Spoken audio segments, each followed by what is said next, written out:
தன்னோட கையை காலை எதையுமே அசைக்க முடியாத ஒரு ஆள். ஆனா நிறையவே புக்லாம் எழுதிருக்காரு. நமக்கு புரியாத கான்செப்ட் ரொம்பவே சூப்பரா எடுத்திருக்காரு. உங்களோட வாழ்க்கையில ஏதாவது ஒரு விஷயத்தை பார்த்து கஷ்டம் நினைச்சிட்டு இருந்தீங்கன்னா இவரோட ஸ்டோரியை கேட்டு பாருங்க. நம்ம லைஃப்ல இருக்கிறதுலாம் ஒரு பெரிய விஷயமே இல்லைன்னு தோணும். 100 நாள் வீடியோ சேலஞ்சில் இன்னைக்கு டே 14.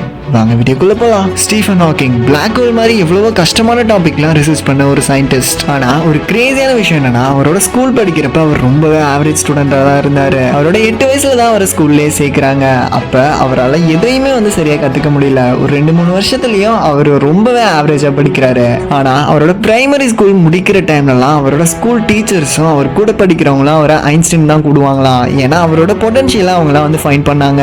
ஆக்ஸ்போர்ட்ல படிக்கணும்னு இவருக்கு ஆசை. ஆனா அவ்வளோ ஃபீஸ்லாம் அவங்க பேரண்ட்ஸால கட்ட முடியாது. இதனாலேயே ரொம்பவே கஷ்டப்பட்டு ஸ்காலர்ஷிப் எக்ஸாமுக்காக படிக்கிறாரு. பிசிக்ஸ்ல அதிக மார்க் எடுத்து அந்த ஸ்காலர்ஷிப்பையும் வின் பண்றாரு. அவரால் அசையவே முடியலனாலும் எவ்வளவோ புக் எழுதிருக்காரு, எவ்வளவோ ரிசர்ச் பண்ணிருக்காரு. அதே மாதிரி எவ்வளவோ மோட்டிவேஷன் ஸ்டோரியும் சொல்லியிருக்காரு.